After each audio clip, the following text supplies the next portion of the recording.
Everyone, welcome back to career crack hub. और कैसे हैं आप सब? आई होप आप सब बहुत बहुत मज़े में होंगे। और ऐसा मुझे लग रहा है कि मैंने बहुत टाइम बाद ये क्लास दी है। वेल कोई बात नहीं guys, welcome back to career crack hub और मेरा नाम है मनीषा और आपको मैं पढ़ा रही हूँ ईवीएस, जो कि आपका पीआरटी में एक बहुत इंपॉर्टेंट सेक्शन रोल प्ले करता है। अब आप में से जो फर्स्ट टाइम इस वीडियो को देख रहे होंगे उनको समझ ही नहीं आ रहा होगा कि एक्चुअल में चल क्या रहा है, तो मैं बता देती हूँ। अभी देखिए केवीएस की वैकेंसी आने वाली है और अगर आप गवर्नमेंट टीचर बनना चाहते हैं तो ये जो प्लेटफॉर्म है और हमारी जो पूरी टीम है इंक्लूडिंग मी, हम लोग आपके लिए हेल्प कर रहे हैं कि कैसे आप अपना बेस्ट से बेस्ट वे में अपना कंटेंट प्रिपेयर कर सकते हैं।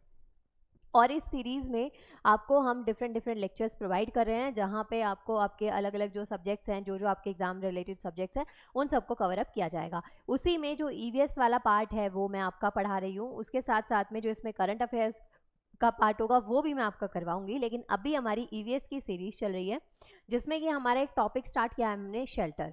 शेल्टर का मतलब क्या होता है? आवास, यानी जो छत है, आपके सर के ऊपर छत है, इसका मतलब आप सेफ हैं। इसी तरीके से हम इस टॉपिक को कवर अप कर रहे हैं।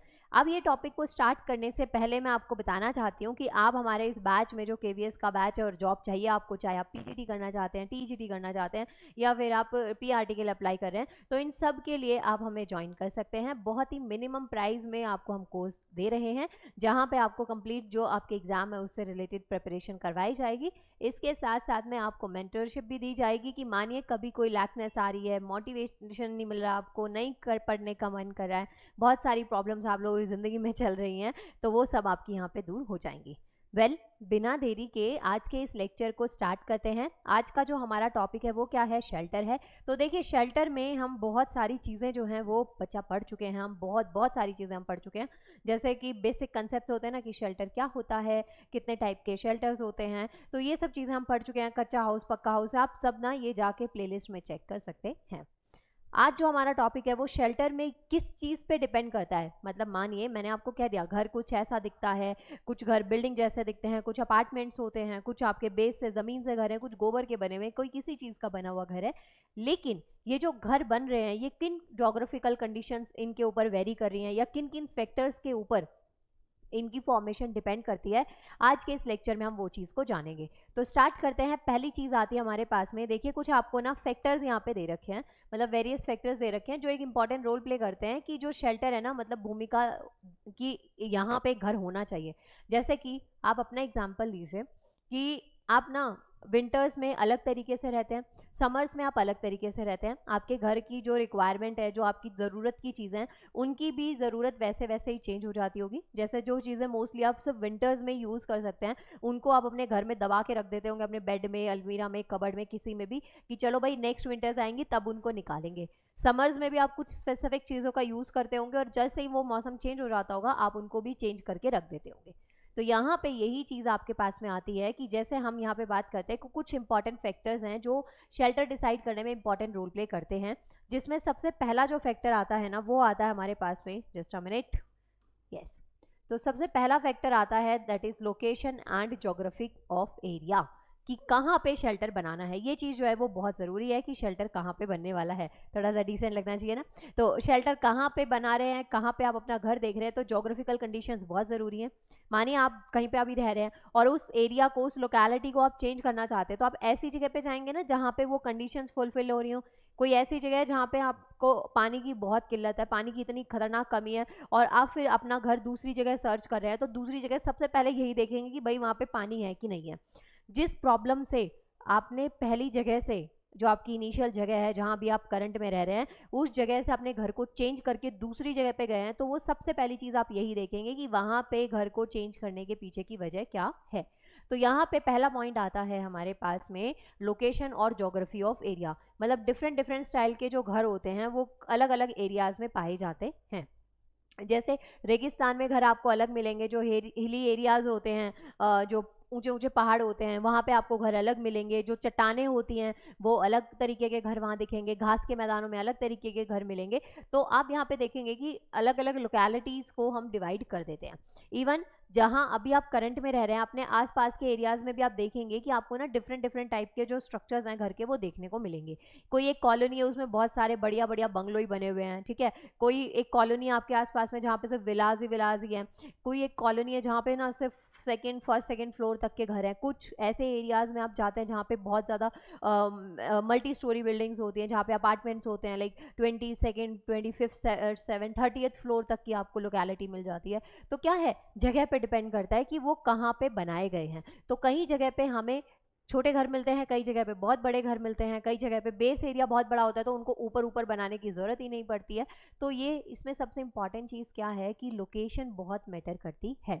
तो सबसे पहला पॉइंट आता है लोकेशन और ज्योग्राफी ऑफ एरिया। तो यानी जो स्थान और क्षेत्र का भूगोल है वो भी डिपेंड करता है कि रेगिस्तान में आपको अलग तरीके के घर मिलेंगे, पहाड़ी क्षेत्र और मैदानों में आपको डिफरेंट तरीके के घर मिलते हैं।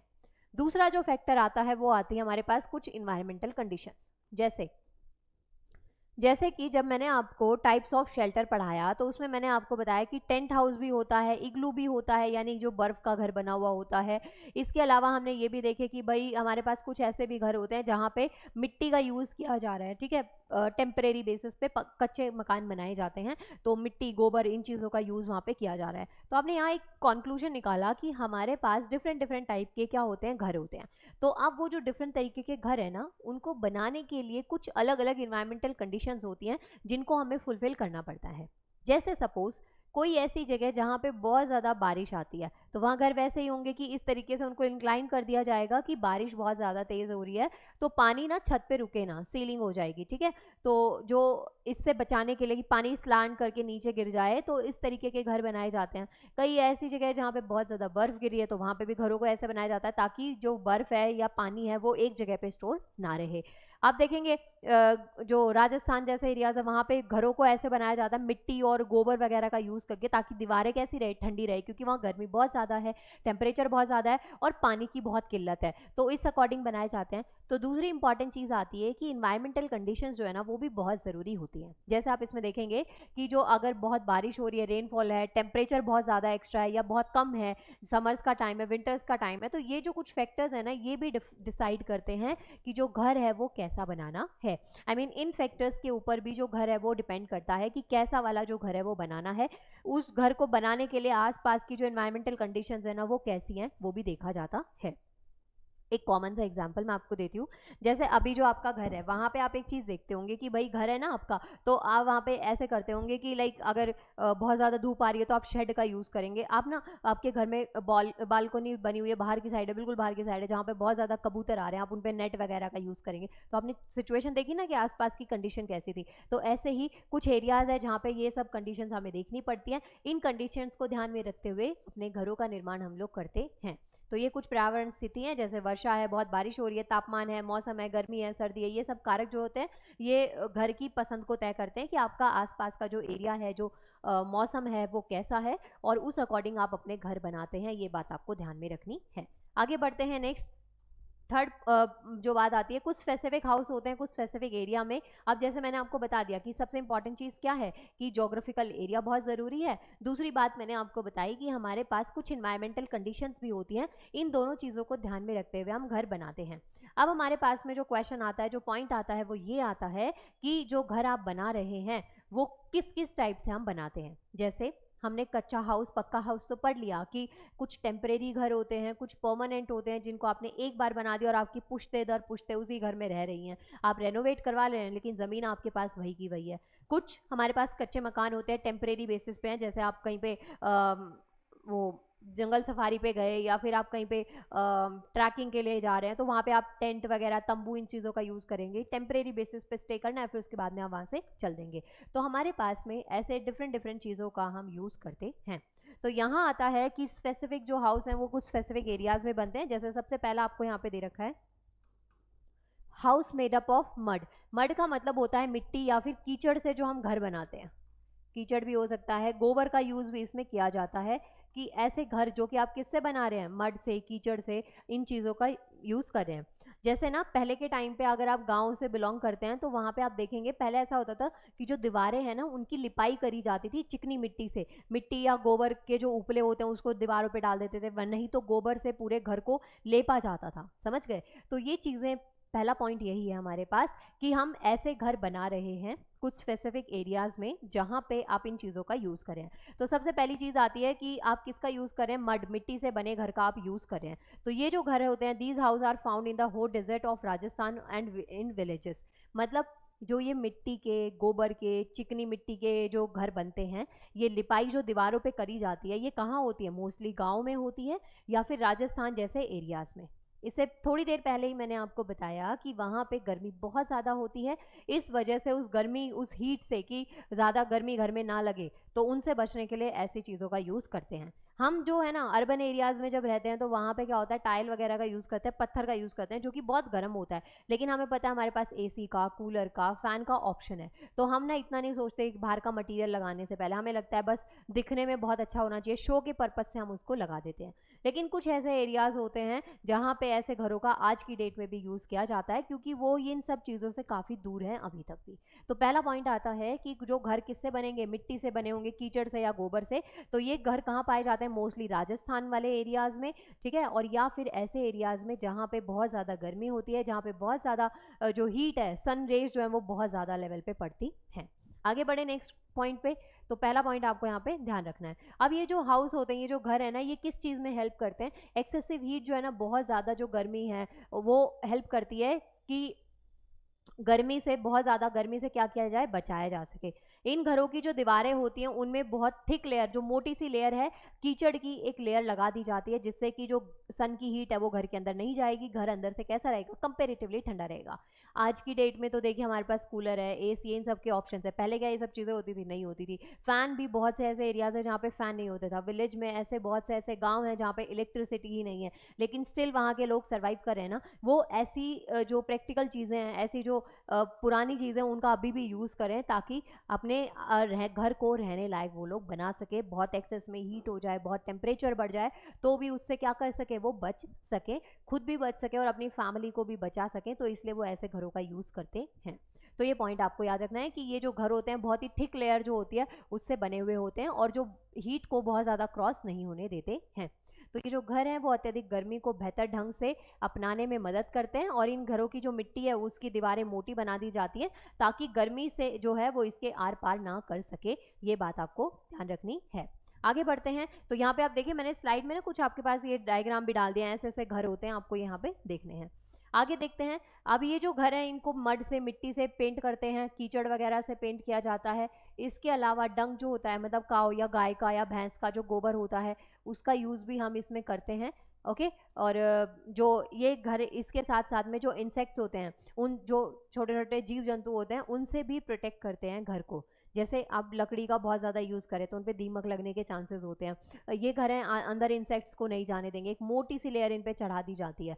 तो ये पॉइंट्स आपको याद रखने हैं कि ये जो घर हैं ठंडक भी रखते हैं, मतलब एक्सेसिव जो हीट होती है उसको भी कैप्चर कर लेते हैं, और उसके साथ साथ में हीट को कैप्चर करने के साथ साथ में क्या करते हैं, इंसेक्ट से, छोटे छोटे जीव जंतुओं से, जानवरों से, जहरीले जानवरों, उनसे भी बचाते हैं, क्योंकि घर के अंदर उनको घुसने नहीं देते हैं। तो ये पॉइंट्स आपको, और ये कह सकते हैं कि इन बेनिफिट्स को आपको ध्यान रखना है। ये देखिए, जैसे यहाँ पे दीवार है, गांव में एक घर है यहाँ पे, और इसके ऊपर ना उपले लगा रखे हैं। उपले समझते हैं आप लोग, गाय का, भैंस का जो गोबर होता है उसकी गोल गोल बोल्स बना के और उसको दीवार पे चिपकाया जाता है ताकि वो सूख जाए, और फिर उसको उपले कहते हैं। खैर, और हम जो हैं उसको बहुत अलग अलग पर्पज़ से यूज़ भी करते हैं। गाँव में उसको खाने बनाने के पर्पस में यूज़ कर लिया जाता है। यहाँ पे आपको जब जोत करनी होती है, पाठ पूजा करनी होती है, तो आप इसका यूज़ करते हैं। तो आपने ये देखे होंगे। तो ऐसे आपने यहाँ पे देखा कि इससे घर जो है बहुत ठंडा रहेगा, और इसके डबल बेनिफिट्स हो जाते हैं। तो ये पॉइंट्स आपको यहाँ पे ध्यान रखने हैं। बाकी ये जो घर है इसमें लिपाई करी गई है मिट्टी से, मड से, कीचड़ से, चिकनी मिट्टी से, ताकि घर कैसा रहे, ठंडा रहे। ये बात आपको याद रखनी है। आगे बढ़े नेक्स्ट पॉइंट पे, देखिए क्या कहता है हमारे पास में नेक्स्ट पॉइंट। यहाँ देखिए, जैसे पहला पॉइंट आपको बताया कि जो घर है वो किससे बने थे, मड से बने थे। अभी जो घर है वो किससे बन रहे हैं, लकड़ी से बन रहे हैं, और उसके अलावा बैम्बू से, मतलब बांस या लकड़ी, दोनों सेम सी बात है ना। लकड़ी का यूज इसमें किया गया है। पहले घर बनाया हमने, उसमें हमने मड का यूज किया, यानी कीचड़ का, गोबर का, ऐसी चीजों का यूज किया। अब जो दूसरे घर हम बना रहे हैं, इसके अंदर हम जो यूज करें वो हम यूज करें वुड का, लकड़ी का, या फिर बांस से बने जो घर है वो हमारे पास में आते हैं। अब ये जो घर है बांस से या लकड़ी से जो बने हुए घर हैं, इनकी क्या खासियत होती है, ये उन एरियाज में बनाए जाते हैं जहाँ पे बहुत ज़्यादा क्या होता है, हैवी रेन होती है, मतलब बारिश बहुत एक्सेस में होती है। ऐसी जगह पे हम बांस या लकड़ी के बने घरों का यूज़ करते हैं। अगर ऐसे जगह पे आप मड का, कीचड़ का, मिट्टी का, गोबर का यूज़ करेंगे तो बहुत ज़्यादा बारिश होने की वजह से क्या होगा, वो पिघल जाएंगे, वो मिट्टी पानी के साथ बह जाएगी, गोबर बह जाएगा, तो वो घर सेफ नहीं रहेंगे। तो यहाँ पे कुछ जोग्राफिकल कंडीशंस भी हैं जो आपको ध्यान में रखनी है, कि हम जोग्राफिकल कंडीशंस को भी देखते हैं कि वहाँ का जो टेम्परेचर है उस चीज़ को, जिसको हम मटेरियल को यूज़ करें, क्या उसको यूज़ करने लायक है भी या नहीं है। तो सेकंड पॉइंट आता है कि लकड़ी और बैम्बू का यूज़ आप किस में करेंगे, जो घर किससे बनते हैं, जो घर कहाँ बनते हैं सॉरी, जहाँ पे बहुत ज़्यादा रेनफॉल होता है, बहुत ज़्यादा जो बारिश है वैसा हो रहा होगा, तो वहाँ पे इनका यूज़ किया जाता है। तो यहाँ पे आप देखेंगे बहुत हैवी रेन होती है, वहाँ पे बैम्बू, लकड़ी या फिर बांस के बने घरों का यूज़ किया जाता है, और ग्राउंड से इनको 10 से 12 फीट ऊपर रखा जाता है, जिससे कि क्या होगा कि मानिए जहाँ पे बहुत ज़्यादा, जिस एरिया में बहुत बारिश आ रही है, तो ऑब्वियसली बात है पानी का लेवल एक दिन राइज होगा, और बहुत पानी का लेवल राइज होने से बाढ़ आ सकती है, बाढ़ आने से घर पानी के साथ में बह जाएंगे। इस वजह से बैम्बो का यूज किया जाता है, लेकिन जमीन से 10-12 फीट ऊपर इन घरों को बनाया जाता है, ताकि अगर बाढ़ की सिचुएशन हो भी तो ये घर कम से कम बच पाए। अपने आप को देखिए सेफ रखने के लिए सब कितना कुछ करते हैं, तो यहाँ पे जो टाइप्स है, जो वेरिएशन है घर की, वो ये आपको डिफाइन करनी है। तो दूसरा पॉइंट आप याद रखेंगे कि जो घर वुड के, लकड़ी के या फिर बैम्बू यानी कि बांस के बने होंगे, वो घर कहाँ बने होंगे, कहाँ पे, जहाँ पे बारिश वाला एरिया बहुत होता है, जहाँ पे बहुत ज़्यादा क्या होती है, बारिश होती है, तो ऐसे एरियाज में हम बैम्बू या लकड़ी के बने घरों का यूज़ करते हैं। और एक पॉइंट ये भी याद रखिएगा कि इन घरों को ज़मीन से थोड़ा ऊपर रख देते हैं, ताकि बाढ़ की सिचुएशन से घरों को बचाया जा सके। फिर ये पॉइंट आपको याद रखना है, ये घर जो होते हैं उन इलाकों में बनाए जाते हैं जहाँ पे बहुत तेज़ बारिश होती है, और ये बांस और लकड़ी के घर ज़मीन से 10-12 फीट ऊपर होते हैं, ताकि बाढ़ से ये बचे रहें। और यूजुअली ये जो घर हैं ये कहाँ पाए जाते हैं, असम में, और कुछ अदर पार्ट्स होते हैं नॉर्थ ईस्ट के, जो नॉर्थ ईस्ट एरिया है ना, वहाँ पे उत्तर पूर्वी जो एरिया है, वहाँ पे ये टाइप के घर मोस्टली पाए जाते हैं। तो ये बात आपको ध्यान रखनी है। आगे बढ़े, आगे देखिए, नेक्स्ट आता है house made up of stone. Stone का मतलब क्या है, पत्थर से बने घर। आप किससे बनेंगे, पत्थर से। हमने बैम्बू से बना लिए, लकड़ी से बना लिए, हमने मड से भी बना लिए, लेकिन अब जो हम घर बना रहे हैं वो किससे बना रहे हैं, हम पत्थर से घर बनाएंगे। तो जो पत्थर से घर बने होते हैं, वो जो कोल्ड डेजर्ट एरियाज होते हैं ना, ठंडी जगह होती है, वहाँ पे पाए जाते हैं, जैसे लद्दाख में, और कुछ जो हिली डेजर्ट एरियाज होते हैं, ठंडे जो रेगिस्तान होते हैं, जहाँ पे बर्फ़ गिर रही है, जहाँ पे बर्फ़ बहुत ज़्यादा है, जहाँ पे बहुत ठंडा एरिया है, टेम्परेचर माइनस में, ऐसी जगह पे जो घर है वो किसके बने होते हैं, पत्थरों के घर बने हुए होते हैं। अब ये जो है ना, ये घर हिली एरियाज में पाए जाते हैं, मतलब पहाड़ी एरियाज में, और जहाँ पे गुड अमाउंट ऑफ रेनफॉल होता है और स्नोफॉल होता है, मतलब जहाँ पे अच्छी मात्रा में बारिश भी और उसके साथ साथ में बर्फबारी भी होती है, ऐसी जगह में जो घर बनते हैं वो कहाँ पे किससे बनते हैं, वो पत्थर के बनते हैं। मोस्टली ऐसे घर आपको लद्दाख वाले एरिया में मिलेंगे। ऊपर जो नॉर्थ वाला जो एरिया, जहाँ पे बहुत बहुत बर्फ होती है, पानी भी है, बर्फ की वजह से क्या है, पानी होगा, क्योंकि आपको पता है बर्फ एक टाइम के बाद में पिघलेगी, तो पानी का लेवल भी बढ़ जाता है, बारिश भी बहुत ज़्यादा हो रही है, तो जहाँ पे बर्फ और बारिश दोनों ही हो, वहाँ पे हम कैसे घरों का यूज़ करते हैं, हम पत्थर के बने घरों का यूज़ करते हैं। ये बात आपको ध्यान रखनी है। तो हाउस मेड अप ऑफ पत्थर, स्टोन से बने हुए जो घर हैं वो कहाँ पाए जाते हैं, लद्दाख और कुछ जो हिली डेजर्ट एरिया होते हैं वहाँ पे। तो ऐसा कुछ घर का फेज आप यहाँ पे देख सकते हैं। यहाँ आप देखेंगे ये जो घर है ना, किससे बना हुआ है, पत्थर से बना हुआ है। इसके साथ साथ में ये वाला घर देखिए कितना खूबसूरत लग रहा है, खाली सा एरिया है, ग्राउंड है, मैदान है, ठीक है, बारिश बहुत होती है और बर्फ भी गिरती है यहाँ पे, तो इस घर को इस तरीके से बनाया गया है, ये आपको ध्यान में रखना है। आगे बढ़े, नेक्स्ट स्लाइड पे क्या कहते हैं देखते हैं, क्या है हमारे पास में। ये जो है ना, ये आपके लिए एक टाइप ऑफ पिटारा है कि चलो देखते हैं, खोलते हैं इसमें और चीज़ें क्या निकलेंगी। फिर उसके बाद में देखिए नेक्स्ट आता है, अगर हम 2 स्टोरी बिल्डिंग्स की बात करें लद्दाख की, one of the ground floor necessary things and animals are kept and the first floor for people live. मतलब जो लद्दाख जो है ना, लद्दाख में जो जगह है वहाँ पे घर मोस्टली 2 फ्लोर के बनाए जाते हैं। नीचे वाला जो एरिया है, नीचे ग्राउंड फ्लोर जो हो गया, वहाँ पे जानवरों को बांधने का काम करते हैं घर के अंदर, और दूसरी चीज़ कोई जो उनकी बहुत ज़रूरी चीज़ें होती हैं उनको रख लेते हैं। और जो सेकंड फ्लोर होता है जहाँ पे वो लोग रहते हैं, मतलब फर्स्ट फ्लोर ग्राउंड और फर्स्ट ऐसा आप जो भी देख सकते हैं, 2 फ्लोर यहाँ पे एक नीचे जानवरों को रखा जा रहा है, उसके ऊपर जहाँ पे वो लोग खुद से रहते हैं। तो यहाँ पे आप देखेंगे लद्दाख जो होता है, वहाँ पे लद्दाख में 2 मंजिला इमारतें यूजुअली पाई जाती हैं। भूतल में जो आवश्यक की चीज़ें होती हैं और जो जानवर है उनको रखा जाता है, और पहली मंजिल पे लोग खुद रहते हैं।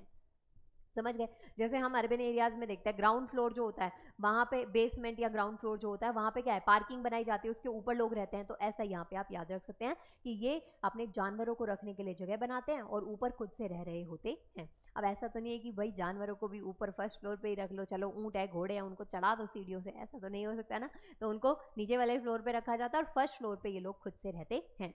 आगे देखिए यहाँ पे जो अगर बहुत ज़्यादा ठंड होती है, बहुत ज़्यादा ठंड होती है ना ऊपर, तो उस टाइम पे ग्राउंड फ्लोर पे या भूतल में लोग क्या हो जाते हैं, शिफ्ट कर जाते हैं। ठीक है। और कुछ ऐसे भी एरियाज है जहाँ पे ना बहुत ज़्यादा ठंड होने की वजह से क्या होता है कि लोग ना ऊपर से मतलब चढ़ाई पे जहाँ पे रह रहे हैं, बहुत ठंड हो रही है, बहुत बर्फ गिरी है, बहुत बारिश हो रही है, तो कुछ ना चढ़ाई से नीचे रहने लग जाते हैं कुछ टेम्परेरी बेसिस पर, बाद में वापस ऊपर अपनी जगह पे क्या हो जाते हैं, शिफ्ट कर जाते हैं।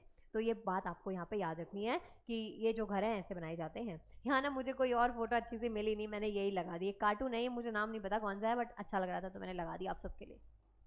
ओके आगे देखिए, रूफ जो होती है इन घरों की वो स्लोपिंग होती है। स्लोपिंग स्लाइड का मतलब कैसे, ऐसे इंक्लाइन सरफेस पे बर्फ है आके गिर रही है वो जमे ना, नीचे बह के गिर जाए, इस तरीके से इन घरों को बनाया जाता है ताकि जो स्नो है, बर्फ है और जो बारिश है वो इजीली ग्राउंड से नीचे गिर जाए और काफी टाइम तक वहां पे स्टोर ना रहे। समझ गए, मतलब घर पे वो रुके ना, इस तरीके से स्लाइड कर जाए, ये बात आपको ध्यान रखनी है। और ये जो घर होते हैं ये स्टोन से, ब्रिक से या फिर वुड से भी हम इनको कहीं ना कहीं यूज करते हैं। मोस्ट प्रोबेबली ये जो घर हैं ये किसके बने होंगे, पत्थरों के बने होंगे, ये बात आपको याद रखनी है। अब देखिए इन घरों की जो छत होती है किनारों पे ढलान बनाए जाते हैं। जैसे ये पेड़ है ना, इस पे क्या है, ये ऐसे पेड़ ना सिर्फ बारिश वाली जगह जो होती है, बर्फ वाली जगह होती है वहां मिलते हैं, ताकि ये ना ऐसे बने होते हैं ताकि बर्फ जो है ना वो नीचे गिर जाए, यहाँ पे इन पे स्टोर ना रहे। घर को भी ना ऐसे बनाया जाता है। ये यहाँ पे घर हो गया होम स्वीट होम। बचपन में जब मैं छोटी थी ना तो उस टाइम पे हमारा ड्राइंग का जब भी पीरियड होता था, हमें ड्राइंग्स बनानी होती थी, तो यही बना के ना मैं बड़ी हुई और मुझे लग रहा है आप लोगों ने भी बनाई होगी। बना के दिखाती हूँ मैं, एक डेमो आपको देती हूँ कैसी सी ड्राइंग हम बनाते थे उस जमाने में। ऐसे ये पहाड़ से बनते थे, दो मैंने बहुत जल्दी में बनाया और यहाँ पे घर बना होता था। ड्राइंग तो मेरी है ही बहुत खतरनाक, और ये पहाड़ से यहीं से नदी निकल रही थी, ऐसे से डायग्राम मैं बनाती थी और कुछ ऐसा था ये डायग्राम मुझे दिखा। Well come to the point, यहाँ पे आपको क्या चीज़ ध्यान में रखनी है कि जो घर है उनको थोड़ा इंक्लाइन सरफेस में ऐसे बनाया जाता है ताकि जो बर्फ है वो उन पर रुकी ना रहे, ढलान से नीचे उतर जाए। फिर देखिए ये जो घर होते हैं ये श्रीनगर में, मनाली में और कुछ जो ऐसे कश्मीर वैली जैसे कश्मीर की घाटी है, ऐसे एरियाज जहाँ पे बहुत ठंडा है, जहाँ पे बहुत बर्फ है, ऐसे एरियाज में ये जो घर हैं ये पाए जाते हैं। आगे बढ़ते हैं नेक्स्ट स्लाइड पे, देखिए क्या है हमारे पास में। अब जो घर हैं श्रीनगर के वो बहुत ही सुंदर दिखते हैं। देखिए यहाँ पे जो घर है ये कैसे दिख रहे हैं, ऐसे दिख रहे हैं ना, सारे घर ऐसे हैं ताकि जो बर्फ है वो इन पे रुके ना, नीचे ढलान से गिर जाए। बाकी ये जो इनकी छत है ये मोस्टली लकड़ी से, वुड से बनाई जाती है और इस सीलिंग जो होती है वो भी घर की लकड़ी से बनी होती है। डोर होते हैं, विंडोज होते हैं, मतलब बहुत ही सुंदर सा एक डिजाइन होता है। और ये जो नक्काशी है, जो ये जिस तरीके के घर यहाँ पे बनते हैं इनको मेहराब बोलते हैं, ये आपको याद रखना है। जैसे डल लेक पे अभी आपको शिकारा पढ़ाया था मैंने एक बार कि वहाँ पे बोट सर्विस जो होती है उसको शिकारा कहते हैं, ऐसे ही यहाँ पे जो घर है ये बहुत ही सुंदर नक्काशी के जो घर बने होते हैं, लकड़ी का यूज़ किया जाता है यहाँ पे। तो इन घरों को क्या बोलते हैं, मेहराब बोलते हैं, ये बात आपको याद रखनी है। समझ गए, यहाँ पे सुंदर नक्काशी और खूबसूरत मेहराब होते हैं, क्या होते हैं ये, मेहराब होते हैं। आपसे ना यहाँ पे क्वेश्चन ना कैसे मैच द कॉलम में भी आ सकते हैं कि मेहराब वर्ड जो है वो इनमें से किससे रिलेट है, तो आपको पहचानना है कहाँ की बात मैंने करी है। तो ये कहाँ के घर हैं, श्रीनगर में घर हैं ऐसे, जम्मू कश्मीर में श्रीनगर में ऐसे जो घर है उनको प्रदर्शित किया जाता है। तो यहाँ पे भी आप देखेंगे नक्काशी है, यहाँ पे इसको ऐसे बनाया जाता है। आगे बढ़ते हैं, नेक्स्ट आता है हमारे पास में हाउस बोट। हाउस बोट यानी कि बोट के ऊपर आपने घर बना रखा है, चलते हुए जा रहे हैं, जैसे हम कारावान पढ़ते हैं ना, वैनिटी वैन पढ़ते हैं, घर ही तो है, चलता फिरता घर है, ऐसे यहाँ पे हाउस बोट है कि बोट है और उसके ऊपर आपने क्या बना रखा, अपना घर बना रखा, आप उसमें रह रहे हैं। तो हाउस बोट जो है इसको खैर टूरिज्म में भी यूज किया जाता है, ऐसा नहीं टूरिज्म में यूज नहीं करेंगे। तो हाउस बोट जो होती है वो वुड से बनी होती है और प्रेजेंट होती है कहाँ पे, पानी जहाँ पे होगा ऑब्वियसली बात है बोट वहीं चलेगी। और ये जो घर होते हैं 80 फीट लंबे होते हैं, 8 से 9 फीट वाइड होते हैं, मतलब काफी लंबे चौड़े ये जो घर होते हैं बने हुए होते हैं। हाउस बोट इसको टूरिज्म के पर्पज से भी यूज किया जाता है और ये आपको ध्यान में रखना है। जैसे हम लोग क्रूज का कंसेप्ट पढ़ते हैं, शिप वगैरह का कंसेप्ट पढ़ते हैं, घर ही तो एक तरीके से आप एक टाइम के लिए उसमें ट्रैवल कर रहे हैं एक जगह से दूसरी जगह पे, वापस आप अपने घर पे आ रहे हैं, लेकिन रहे तो आप उसमें अपने घर की तरह, जो आप अपने घर पे एक्टिविटीज करते हैं वही सेम एक्टिविटीज आपको वहां पे करनी होती है। तो ये बात आपको याद रखनी है। तो हाउस बोट क्या है, किससे बनती है, वुड से, और ये पानी में प्रेजेंट होती है और ये जो होती है 80 फीट ऊपर होती है, 8 से 9 फीट चौड़ी होती है, ये आपको ध्यान में रखना है। आगे बढ़े, नेक्स्ट देखते हैं। आगे देखिए, ये जो हाउस बोट्स होती हैं बहुत ही ब्यूटीफुली वुडन क्रेविंग होती है, मतलब वुडन लकड़ी की मोस्टली बनी होती है। यहाँ पे आप ये नक्काशी देख सकते हैं। और इसके साथ साथ में जो हाउस बोट होती है कश्मीर और केरला में पाई जाती हैं। ये आपको याद रखनी है। खंबा मंड इसको नाम से भी इसको जाना जाता है। जैसे हमने मेहराब पढ़े थे ना, ऐसे ही लकड़ी की नक्काशी इन पे करी जाती है। और बताइए आप लोग कैसे लग रहा है ये लेक्चर आप सबको? अगर अच्छा लग रहा है ना तो फटाफट से वीडियो को लाइक कर दीजिएगा। आगे यहाँ पे देखिए, नेक्स्ट आता है फोर्ट एंड पैलेसेस, यानी कि किले और महल। ये यूजुअली आपने इंडिया में जयपुर साइड में देखे होंगे, राजस्थान, जयपुर, जोधपुर, जहाँ पे किले होते हैं, जहाँ पे क्या होते हैं, महल बने हुए होते हैं, पैलेसेस होते हैं। पहले ना राजाओं का रूल था, तो वहाँ पे उनके लिए कैसे पैलेस बनाए जाते थे, महल बनाए जाते थे। इवन कासल्स टाइप में जो होते थे ये होते थे। तो फोर्ट, किले और महल है, ये ऐसी बिल्डिंग्स होती है जो बहुत पहले के टाइम पे जब राजा महाराजाओं, एम्परर, शासकों, इनका जब रूल होता था ना हमारे यहाँ ऊपर, तो ये ऐसे घरों में रहते थे। तो ऐसे शाही घर बनाए जाते थे। आज की डेट में भी बहुत सारी रॉयल फैमिलीज अभी एग्जिस्ट करती हैं, तो ये घर वैसे अभी भी हैं, लेकिन हाँ उनमें मॉडिफिकेशन कर दिया है उस टेक्नोलॉजी के अकॉर्डिंग, जैसे हम लोग टेक्नोलॉजी पे आजकल रिलाई हो रहे हैं। इसके साथ साथ में किले तो आपने देखे होंगे, जैसे कि आप लोग ताजमहल चले जाएं, जैसे कि आप लोग लाल किला चले जाएं, तो ये क्या है, ये सब फोर्ट ही हैं। ये हम इनको नेशनल मॉन्यूमेंट्स जो हमारी धरोहर है उनके रूप में हम देखते हैं, उनके रूप में हम इनके बारे में पढ़ते हैं, जानते हैं। तो इस तरीके से पॉइंट आपको याद रखना है। ये सब टाइप ऑफ हाउस हैं। अब जैसे आज की डेट में अगर हम फोर्ट की बात करें, तो क्या ये किसी के पहले घर नहीं थे? घर थे। उनको हमने आज की डेट में म्यूजियम में कन्वर्ट कर दिया, हमने अलग अलग तरीके से उनको कन्वर्ट कर दिया कि हम अपने जो आगे की जनरेशन है उनको दिखाएं कि पहले के लोग कैसे रह रहे थे, क्या सर्वाइव कर रहे थे, किस तरीके से चीज़ें होती है। कहते हैं ना हिस्ट्री रिपीट्स, तो हो सकता है कि कभी फ्यूचर में आपको वो चीज़ देखने को मिल जाए। तो ये बात आपको याद रखनी है। तो ये जो इमारतें हैं वो पहले के समय में राजा और बादशाहें और जो शासक होते थे ना उनके द्वारा बनाई जाती थी, शासकों द्वारा ये बनाई जाती थी।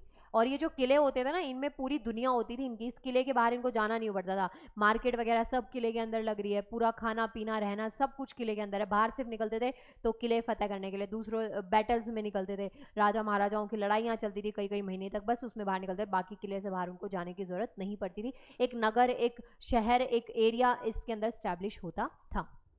फिर ये जो बिल्डिंग्स होती हैं, मतलब जो फोर्ट और पैलेसेस हैं, बहुत ही बड़े होते हैं और लार्ज अमाउंट ऑफ जो रूम्स है ना, मतलब लार्ज नंबर ऑफ रूम्स होते हैं, बहुत सारे रूम्स इसके अंदर होते हैं, 20, 30, 25, कई जगह पे 300, 400 रूम्स भी होते हैं। तो बहुत सारे जो रूम्स है ना उनसे मिलके ये किले बने हुए होते हैं। इसके साथ साथ में जो इनकी दीवारें होती हैं और जो सीलिंग होती है बिल्डिंग्स की, उनमें बहुत अच्छा सा डिज़ाइन होता है, अलग अलग मोटिव होते हैं, और मोस्टली इनकी जो शेप होती है वो ऐसे होती है, इस तरीके से। क्योंकि पहले जब राजा महाराजा होते थे तो वो बोलते थे तो आवाज़ गूंजती थी, माइक वगैरह तो होता नहीं था, तो मुंह से ही बोला जाता था और आवाज़ क्या करेगी, एको करेगी। इस वजह से इनकी नक्काशी ऐसे करी जाती थी।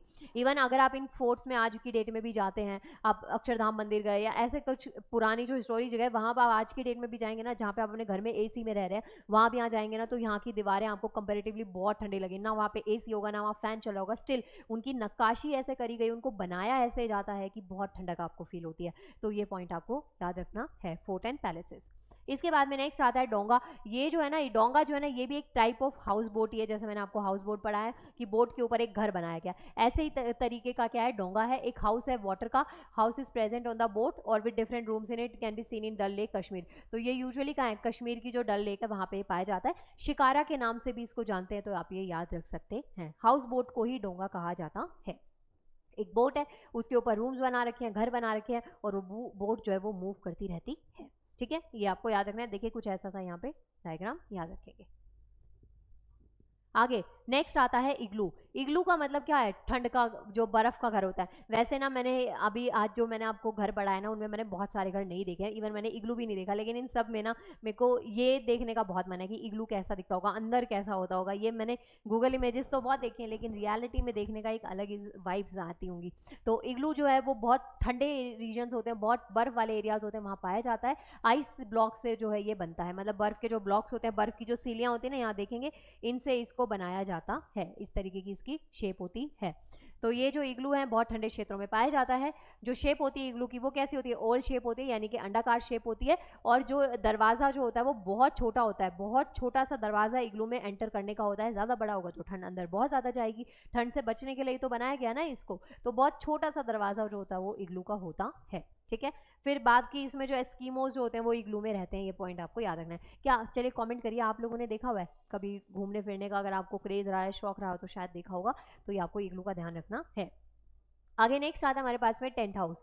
टेंट हाउस जो होता है वो ऑफर करता है एक टेम्परेरी शेल्टर को। Tent house can be made up of plastic and clothes. तो जो टेंट हाउस है एक तरीके का टेम्परेरी हाउस है, जैसे आप ट्रैकिंग के लिए गए, आप कहीं घूमने फिरने के लिए चले गए, तो वहां पे आपने एक शेड वगैरह डाल के टेंट तंबू गाड़ के अपना घर बना रखा है। तो टेंट क्या है, टेंट हाउस किससे बना हुआ है, या तो प्लास्टिक का यूज करें, कपड़ों का भी यूज किया जाता है, और एक टेम्परेरी जो घर होता है, एक टेम्परेरी शेल्टर है, वो बनाया जाता है। यूजुअली जो माउंटेनियर्स होते हैं ट्रैकिंग के लिए इन घरों का यूज किया जाता है, और 2 लेयर जो प्लास्टिक होती है उसका यूज करके इन घरों को बनाया जाता है, ताकि बर्फ अगर एक गिर रही है या फिर बारिश का टाइम है तो वो टेंट के अंदर ना जाए। अगर मानिए सिर्फ कपड़े का टेंट बना हुआ होगा तो क्या होगा, अंदर बारिश जा सकती है, बारिश में बचने के लिए आप टेंट हाउस बना रहे हो और आप देखेंगे बारिश आएगी, तो इसको डबल लेयर प्लास्टिक से बनाया जाता है ताकि ये अंदर से क्या रहे, सेफ रहे, और जो वहां पे स्टे करें उनको भी किसी तरीके की कोई प्रॉब्लम ना आए। ठीक है, तो ये आपको याद रखना है। जो पर्वतारोही होते हैं ऐसे घरों का इस्तेमाल करते हैं और इसे 2 परत वाले प्लास्टिक से का उपयोग करके बनाते हैं। तो देखिए ये टेंट हाउस है, ये काफ़ी सुंदर सुंदर भी होते हैं, काफ़ी बड़े बड़े भी होते हैं। जो बहुत रेगुलर बेसिस पे ट्रैकिंग करते हैं वो तो बहुत अच्छे अच्छे टेंट हाउस रखते हैं, और आप नॉर्मल आप बना भी सकते हैं। और एक मैं बताऊं, जब छोटे होते हैं ना बच्चे, तो वो घर में मम्मी की साड़ियाँ और कपड़े वगैरह से घर पे भी बनाते हैं ऐसे टेंट डाल के। मैंने भी बनाया था, आप लोगों का मुझे पता नहीं, पर ऐसे कपड़े को बांध बांध के और घर बना रहे होते हैं, एक अलग ही वाइब्स आती है, अलग ही मजा आता है। ठीक है, तो ये आपको ये याद रखना है, टेंट हाउस।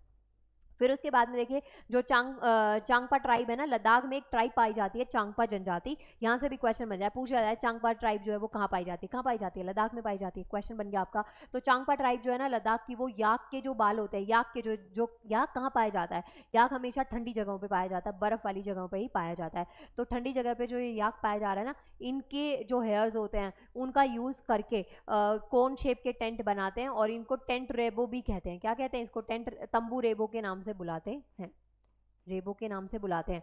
तो कहाँ कौन सी ट्राइब इसको यूज करे, चांगपा ट्राइब, कहाँ की, लद्दाख की ट्राइब है, जो कि याक के बालों का यूज करके ऐसे घर बनाती है। टेंट हाउस में ही था ये पॉइंट, मैंने आपको बता दिया। ओके, सो आज अभी हमने क्या पढ़ा है, बहुत सारे हमने घर के टाइप्स पढ़ लिए, किन किन कंडीशंस के ऊपर ये जो घर है ये डिपेंड करते हैं। इसके साथ में गाइज आपका ये जो शेल्टर टॉपिक है ये खत्म हो गया है। नेक्स्ट लेक्चर में मैं आपको शेल्टर टॉपिक के कुछ प्रीवियस ईयर के पैटर्न क्वेश्चंस दिखाऊंगी कि आपके एग्जाम में जो कंसेप्ट आपने पढ़ा है उससे किस तरीके से, किस रिलेटेड आपके क्वेश्चंस बनते हैं। तो नेक्स्ट में हम कंटिन्यू करेंगे इसको, लेकिन जाने से पहले ये जो यूट्यूब है जहाँ पे ये क्लास आप देख रहे हैं, इसको चैनल को सब्सक्राइब कर लेना है, और मैक्स टू मैक्स ना बच्चों को शेयर करिए, उनको पता चलना चाहिए कि यहाँ पे आपको कंप्लीट केवीएस का बैच मिल रहा है, कंप्लीट क्लासेस भी आपको मिलेंगी, इवन हम ना आपको एनसीईआरटीज भी कवर करवाएंगे। इसके साथ साथ में पर्सनली रिकमेंडेशन दे रही हूँ, करियर क्रैक हब के टेलीग्राम को जरूर ज्वाइन करें। यहाँ पे आपको क्लासेस के अपडेट्स मिलेंगे, आपके क्लास कब कौन सा लेक्चर आने वाला है नहीं पता चलता, वो सब चीज़ें आपको यहाँ पे देखने को मिलेंगी। तो ये तो मैंडेटरी है कि आपको यहाँ पे हमें ज्वाइन करना ही करना है टेलीग्राम पे। इसके साथ साथ में अगर आप और एग्जाम्स की प्रिपरेशन कर रहे हैं, गवर्नमेंट जॉब आप चाहते ही चाहते हैं, कॉम्पिटेटिव एग्जाम्स की प्रिपरेशन करते हैं, तो यहाँ पे जो है वो आपको मंथली कंपाइलेशन भी मिलेगा, किसका, करंट अफेयर्स का। तो आपको यहाँ पे ज्वाइन करने की बहुत सारे बेनिफिट्स हैं, क्लासेस के अपडेट्स मिलेंगे, आपको असाइनमेंट शीट्स भी मिलती हैं यहाँ पे। असाइनमेंट शीट्स का मतलब ये हो गया कि जहाँ पे आप रीजनिंग की और जहाँ पे आप अपनी मैथ्स की प्रैक्टिस कर सकते हैं, क्योंकि ना कंसेप्ट तो हम पढ़ लेते हैं लेकिन क्वेश्चंस कैसे लगाने हैं ये हमें पता ही नहीं चलता। तो ये सारी जो प्रैक्टिस है वो आप यहाँ पे कर सकते हैं, तो फटाफट से आप हमें यहाँ पे ज्वाइन कर लीजिएगा। बाकी जितना मैक्स टू मैक्स आप हमें शेयर कर सकते हैं अलग अलग प्लेटफॉर्म्स पे करिएगा। आप सबके इतना सपोर्ट अभी तक बना हुआ है ना, मुझे बहुत खुशी हो रही है, और उस चीज़ के लिए मैं आपको थैंक यू भी बोलना चाहती हूँ, और ये सपोर्ट को ना प्लीज़ आगे भी ऐसे कंटिन्यू रखिएगा। नाउ मिलते हैं नेक्स्ट लेक्चर में, जहाँ पे हम शेल्टर्स के जो शेल्टर हमारा टॉपिक पढ़ा है हमने, उसके कुछ प्रीवियस ईयर के क्वेश्चंस देखेंगे, पैटर्न क्वेश्चंस देखेंगे, कैसे आपके एग्जाम में बनते हैं। Now bye bye, take care, ध्यान रखिएगा आप सब।